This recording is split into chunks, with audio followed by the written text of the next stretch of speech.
मेरो रगत शरीरमा जुन बगिरहेको छ त्यही एउटा रगत अर्को तपाईहरु मिडियाले चाहिँ आवाज उठाइदिनु होला। तपाईहरुको आवाज हरेक देशका नागरिक र सरकारले कानहरुमा पुगेछ, तब मात्र समस्याको समाधान हुनेछ। हुनुहुन्न थियो नेपालले पाल्न सकेन, नेपालले सम्मान दिन सकेन। सम्मान दिन नसकेको कारणले सर्वोच्च शिखर सगरमाथा चढ्ने तेन्जिङ नोर्गे पनि इन्डियन बनेर मरे। यी नालायक त्यतिबेलादेखिका शासकहरू 14औं शताब्दीमा नेपाल भ्रमण गर्न आएका एकजना चिनिया यात्री हुयेन सांगले लेखेका थिए आफ्नो यात्रा वर्णनमा, नेपालीहरू वास्तवमा कुटिल छन्। किन नेपालका नेतालाई मात्रै भेटेछन् क्या त्यो बेला त्यस्तो लेखेको छ अनि कुटिल भनेर लेख्यो। म के भन्न चाहन्छु भने यो इतिहास आज धेरै इतिहासहरू सुन्ने मौका पाइयो, समस्याहरू सुन्ने मौका पाइयो। यो इतिहास मैले पनि र यो समस्या मैले सुन्न थालेको लगभग 5 वर्ष भयो, जब मैले चाहिँ हाम्रा नेपाली भाषी भुटानीहरूसँग चाहिँ मैले संगत गर्ने मौका पाएँ, उहाँसँग काम गर्ने मौका पाएँ। यो इतिहास मैले सुन्न थालेको बल्ल 5 वर्ष भयो, किनकि मैले बल्ल 5 वर्ष भयो उहाँसँग काम गर्न थालेको। तर नेपालका धेरै नेपालीहरूलाई यो इतिहास थाहा छैन र यो समस्या थाहा छैन। म तपाईहरुलाई बिन्ती गर्दछु कि यो समस्या, यो समाधान कसरी गर्ने भन्ने कुराहरू हाम्रो स्वागत नेपालजीले अवश्य पनि भन्नुहुनेछ। हामीले त कथाहरू मात्र सुन्यौँ, इतिहासहरू सुन्यौँ, तर यसको समस्याको समाधान के हो त भन्ने कुरा चाहिँ अवश्य पनि हाम्रो लयर सरले भन्नुहुनेछ। र यो समस्यालाई समाधान कसरी गर्ने भन्ने कुरा तपाईहरु मिडियाले चाहिँ आवाज उठाइदिनु होला। तपाईहरुको आवाज हरेक देशका नागरिक र सरकारले कानहरुमा पुगेछन्, तब मात्र समस्याको समाधान हुनेछ। म दिल्ली सरको समर्थन भन्दै इन्टरनेसनल वेलफेयर एन्ड सपोर्ट फाउन्डेसनको नेपालको अध्यक्षको तर्फबाट म उहाँहरूलाई र यहाँहरूलाई प्लिज अनुरोध गर्न चाहन्छु। धन्यवाद।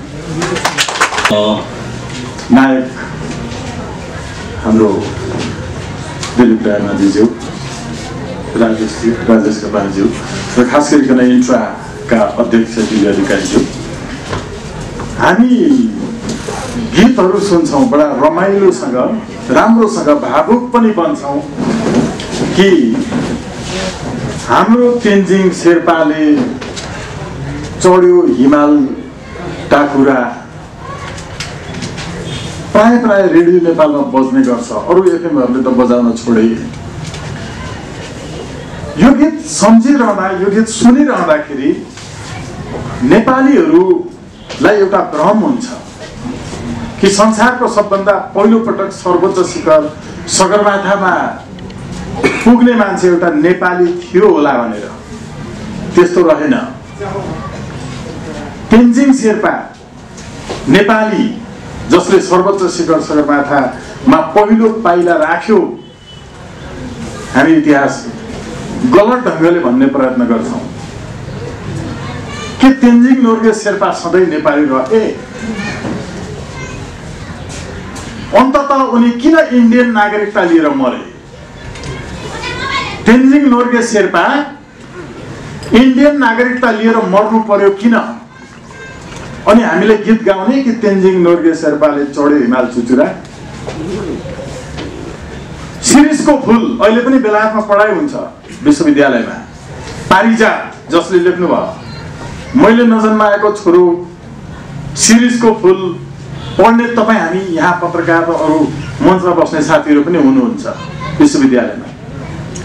पारिजात जसका साहित्य पढेर हामीले विश्वविद्यालय पास गर्यौं, एउटा नेपाली नागरिकता नभएर किन मर्नु पर्यो? उपचार गर्न विदेश जान नपाएर, नागरिकता नभएको कारणले। र अहिले सम्झिरहेको छु गोपाल भुटानी, जसले जीवनभरि नेपालको भाषा, साहित्य, कला, संस्कृति, चलचित्रमा योगदान दिनुभयो। द्वन्द्व निर्देशक, सायद उहाँको द्वन्द्व निर्देशनमा दिलीप रायमाझीज्यूले धेरै अभिनयहरू गर्नुभयो होला। गोपाल भुटानीज्यू नेपाली नागरिकता नपाएर विदेशमा उपचार गर्न जान नपाएर मर्नु पर्ने स्थिति आउनु पर्नको कारण के हो?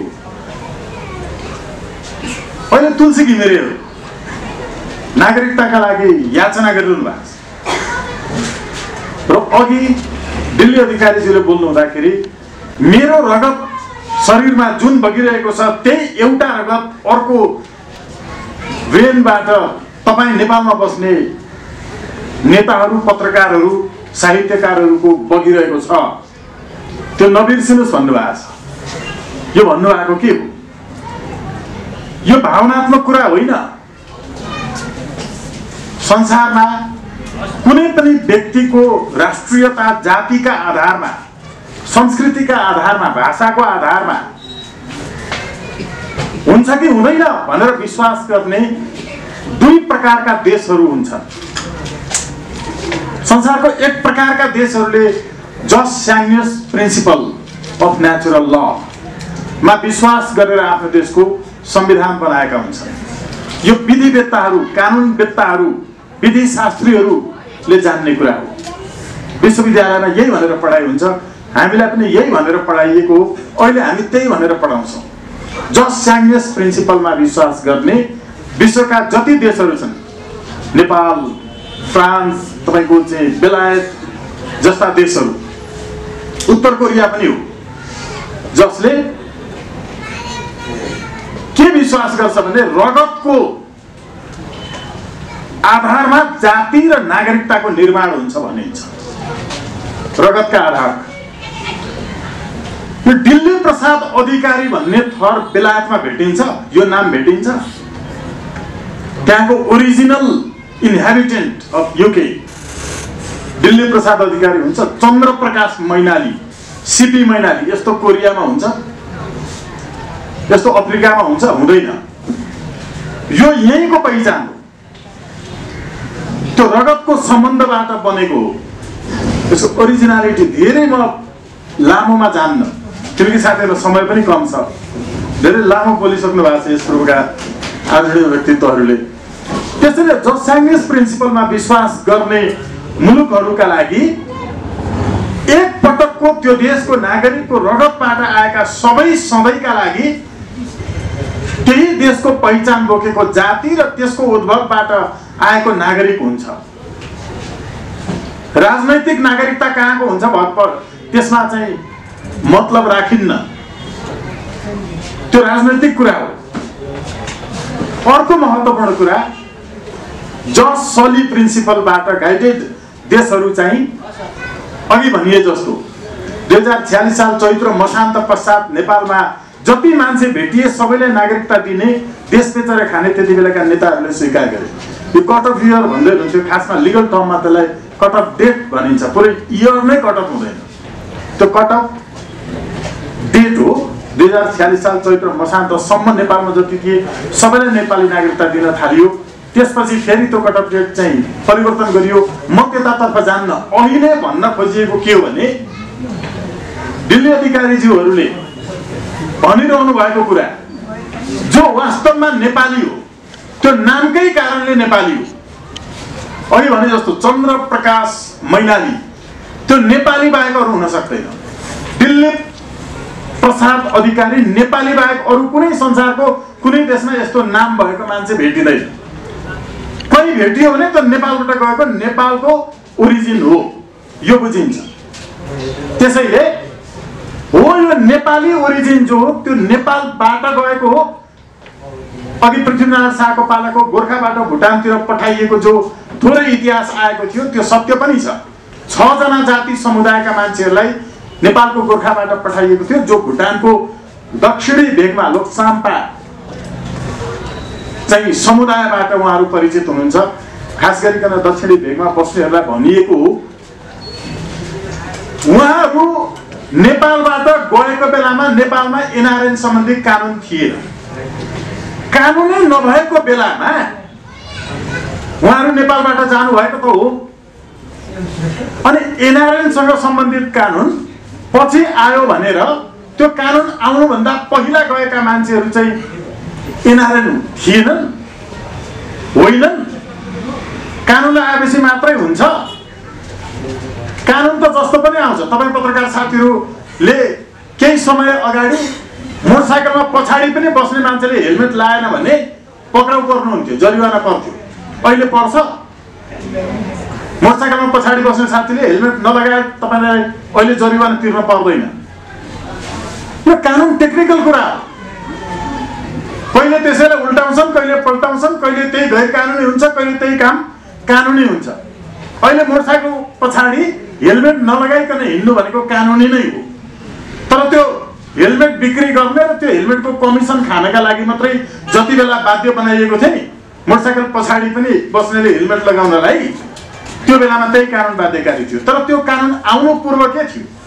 मैले भनेको के भने एनआरएनसँग सम्बन्धित अवधारणा आउनुभन्दा पहिला नेपालबाट बाहिर गएका मान्छेहरू चाहिँ नन रेजिडेन्सियल नेप्लिज थिएनन्। थिए कि थिएन? त्यसलाई चाहिँ के भन्नुहुन्छ? हो, एकपटक नेपाल छोडेर नेपालबाट बाहिर गएकाहरू एनआरएनहरू थिए। यद्यपि त्यति बेला एनआरएनको कन्सेप्ट थिएन, कानुन थिएन। त्यो एनआरएनका सन्तानहरू एनआरएन नै हुन्। यो होइन भनेर कसैले भन्न सक्छ? यसको पछाडिको तर्क केही छ? यो होइन भनेर भन्न सक्ने कसैले प्रमाणित गरिदियोस् कि दिल्ली अधिकारी भन्ने नै यस्तो नाम थरको मान्छे चाहिँ अफ्रिकन पनि हुन्छ, ब्रिटिस पनि हुन्छ, अमेरिकन पनि हुन्छ। यो भ्रम छ हो कि होइन? अनुहार हेर्दै अमेरिकन जस्तो देखिन्छ भनिन्छ त उहाँलाई। मान्छेको जाति समुदाय कि भाषाले कि स्किन टोनले कि उसको फेसल स्ट्रक्चरले ल्याङ्ग्वेजेसहरू यसले क्याटेगोराइज गर्छन्। देखि जो कुरा प्रष्ट छ, नेपाली ओरिजिनको मान्छे हो, एनआरएनसँग सम्बन्धित कानुन आउनुभन्दा पहिल्यै नेपाल छोडेको थियो। अब त्यो एनआरएन हो कि होइन? यो होइन भन्नका लागि तर्क के छ? मैले खालि अघि जोडेको के भने अब कुनै दिन आउनेछ, हुन चाहिँ नेपाली होइन, नागरिकता पनि थिएन, नेपाली नागरिकता नभएको कारणले उपचार गर्न नपाइकन मर्यो, नेपालमा सम्मान दिएर राख्न पाइएन, अनि इन्डियन नागरिकता लियो मर्ने बेलामा तेन्जिङ नोर्गे शेर्पाले, अनि गीत मात्रै गाएर बस्ने हाम्रो तेन्जिङ शेर्पाले चढे हिमाल चुचुरा। यो दुःखद स्थिति। अब नेपाल बाहिर गएर जति नेपालीहरू अहिले विश्वका विभिन्न विश्वविद्यालयहरूमा अध्ययन गरिरहेका छन्, आफ्नो क्षमता देखाइरहेका छन्, ती नेपालीहरूले विश्वमा अमर हुने नाम जब स्थापित गर्छन् नि, अनि उहाँ त हाम्रो नेपाली नै हुनुहुन्थ्यो भनेर नेपालीहरूले भन्नुपर्ने, त्यही तेन्जिङ नोर्गे हाम्रै नेपाली हुनुहुन्थ्यो भने जस्तो। यो इतिहासलाई किन सत्य बोल्दिँदा के फरक पर्छ? हुनुहुन्न थियो, नेपालले पाल्न सकेन, नेपालले सम्मान दिन सकेन। सम्मान दिन नसकेको कारणले सर्वोच्च शिखर सगरमाथा चढ्ने तेन्जिङ नोर्गे पनि इन्डियन बनेर मरे। यी नालायक त्यति बेलादेखिका शासकहरू 14औं शताब्दीमा नेपाल भ्रमण गर्न आएका एकजना चिनिया यात्री हुयेन साङले लेखेका थिए आफ्नो यात्रा वर्णनमा, नेपालीहरू वास्तवमा कुटिल छन्।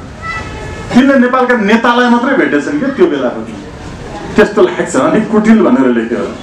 अहिले यो जुन कुटिलता छ नि एनआरएनसँग सम्बन्धित विषय, अघि सीपी मैनालीजीले भन्नुभएको एउटा सन्दर्भ चाहिँ हामीले यो जज स्याङ्ग्लिस प्रिन्सिपलमा आधारित भएर हेऱ्यौँ भने उहाँहरू एनआरएन बाहेक केही पनि होइन, एनआरएन नै हो।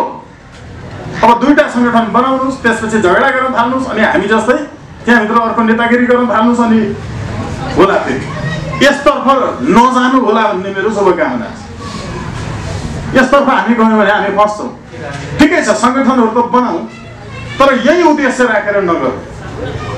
अहिले जसरी इन्टरनेसनल होइन नेप्लिज एउटा चाहिँ एसोसिएटेड गराउने काम सबैलाई गराउनु भएको छ उहाँहरूले, एकदमै असाध्य राम्रो विषय छ। र हामीले यो उनीहरूले चाहिँ गर्दा हुने, अहिले हेर्नुहोस् त कमनवेल्थका मेम्बर स्टेटहरूको एउटै राष्ट्रगान छ। कमनवेल्थका मेम्बर स्टेटहरूको राष्ट्रगानै एउटै छ, उनीहरूको मुद्रा एउटै छ, करेन्सी नोट, उनीहरूको अदालत एउटै छ, कानुन एउटै छ। किनकि त्यो एउटा अघि भनेको जज स्याङ्ग्लिस प्रिन्सिपल अन्तर्गतको त्यो एउटै कम्युनिटीका मान्छे जहाँ जहाँ छरिएर बसेका छन् नि, उनीहरूले अदालत एउटै बनाउँदैछन्, मुद्रा एउटै बनाउँदैछन्, कानुन एउटै बनाउँदैछन्। एउटा देशमा अपराध गरेकोमा अर्को देशमा पनि जेलमा हालिरहेछन्। हामी नेपालीहरू यसरी फैलिरहेका छौँ। समस्या के पर्छ? हामीले एउटै ढङ्गले गयौँ भने यसमा चाहिँ समस्या पर्छ भन्ने लाग्दैन। र अर्को एउटा महत्त्वपूर्ण कुरा के छ भने यो अन्तर्राष्ट्रिय अधिकार स्वदेश फिर्ताका लागि इन्डियाले त्यति बेला दिएन, त्यो अर्को विषय हो। त्यसलाई धेरै घन्टौँ बहस गर्न सकिन्छ। त्यतिबेला म आफै पनि भुटानीहरूको भुटान फिर्ती आन्दोलनमा झापाबाट पैदल यात्रामा गएर तपाईको फुन्चोलिङसम्म पुगेर पक्राउ गर्ने पत्रकार मध्येको म पनि हो। थाहा छ हाम्रो दिल्ली छ। त्यतिबेला हामीले संयुक्त राष्ट्र सङ्घीय तपाईको चाहिँ संयुक्त राष्ट्र सङ्घका महासचिव बान की मुन नेपाल आउँदाखेरि एमनेस्टी इन्टरनेसनलको तपाईको चाहिँ अध्यक्ष पिएरे साने नेपाल आउँदा जापानको सन्दर्भ एसिमुलेट गर्ने कि भन्ने त्यो बेला पनि थियो। जापानको राजदूत चाहिँ तपाईको जापानको प्रधानमन्त्री योसिरो मोरी नेपाल आउँदा नेपालबाट अन्तर्वार्ता लिने 2 जना मात्रै पत्रकार थियौँ हामी। एकजना म थिएँ, अर्को त्यति बेलाको बीबीसीको हाम्रो हुनुहुन्थ्यो, मैले नाम बिर्सेँ मैले, बेलायतमा बसेर पनि गर्नुभयो। 2 जना पत्रकारले मात्रै उहाँहरूसँग कुरा गरेका थियौँ। त्यति बेला भुट्ने त्रिपक्षीका सवालमा हामीले प्रश्नहरू गर्दाखेरि उहाँले यो रिपाट्रिएसनको कुरामा एकदमै महत्त्वपूर्ण रूपमा चाहिँ जवाफहरू दिनुभएको थियो। यो अधिकार छ, इन्डियाले रोक्यो, यसरी रोक्यो भन्ने कुराहरू त्यतातर्फ अहिले नजाउँ। खालि एउटै मात्रै कुरा के भनौँ भने अब हामीले यो विषयमा सोच्दाखेरि अघि यसपूर्व भनिए जस्तो चाहिँ 2टा सङ्गठन बनाउने होइन, जुनसुकै समय पनि नेपालबाट गएका मान्छेहरू उनीहरू एनआरएन हुन् र उनीहरूका सम्बन्धमा सरकारले गम्भीर ढङ्गले सोच्नुपर्छ। यो विषयमा हामीले यसपूर्व पनि दिल्ली सरसँग कुरा गरेका थियौँ। यो अन्तर्राष्ट्रिय अभ्यास बमोजिम पनि नेपालमा एउटा सिद्धान्त स्थापित गर्नका लागि सर्वोच्च अदालतमा एउटा रिट निवेदनमा जाने तयारी पनि भएको छ। साथीहरूका लागि यो जानकारी, हामी त्यो तयारी पनि गर्दैछौँ र त्यो तयारी अन्तर्गत के व्याख्या आउला, त्यो व्याख्याबाट अनि यसको समाधान हुन्छ भन्ने लागेको छ। सबै साथीहरूलाई धन्यवाद, आभार व्यक्त गर्छु। धन्यवाद।